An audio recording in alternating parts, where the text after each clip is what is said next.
In this video, I will be showing how to create a Google Draw image for our badge list group.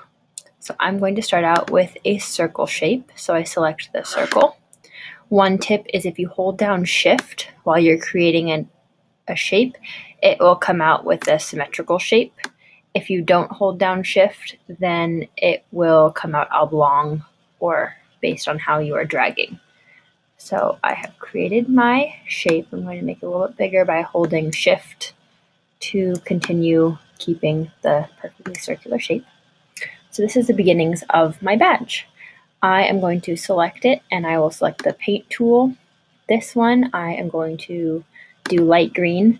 I like to do matching borders. So the line color I will do dark green, and then I like to make my width at least 12 pixels, if not sometimes 8, sometimes 16, depending on the badge. So this badge will be for Google Classroom. So I'm going to add in a text box, and I will call this badge Google Classroom. I am going to make the font bigger. I like the font to fill up as much space as possible. Let me get a little bit bigger. I always center my text, and then I like to change the color and the font. So let's pick a font. That one's a nice one. It's nice and bold, and I think I'm going to, that color looks too light. I like to play around with the colors a little bit to figure it out. Now, if I were really dedicated, I would match the colors in Google Classroom to the actual colors in Google, but I might have to go back and do that later once I look up what colors are really in Google.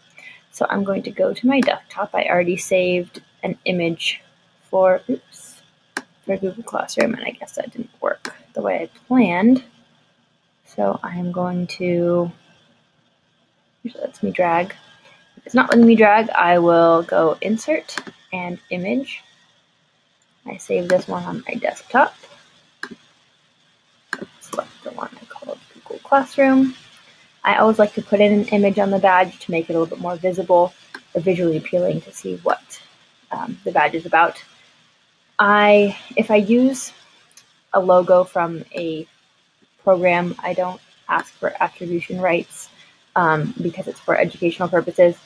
But if I am trying to find any other clip art, then I like to use iconfinder.com, and I select the image that is free with no attribution. That way I don't have to pay for anything, and that way I have my badge, my image all set. So here is my badge. That is the basics for creating a badge list badge using Google Draw.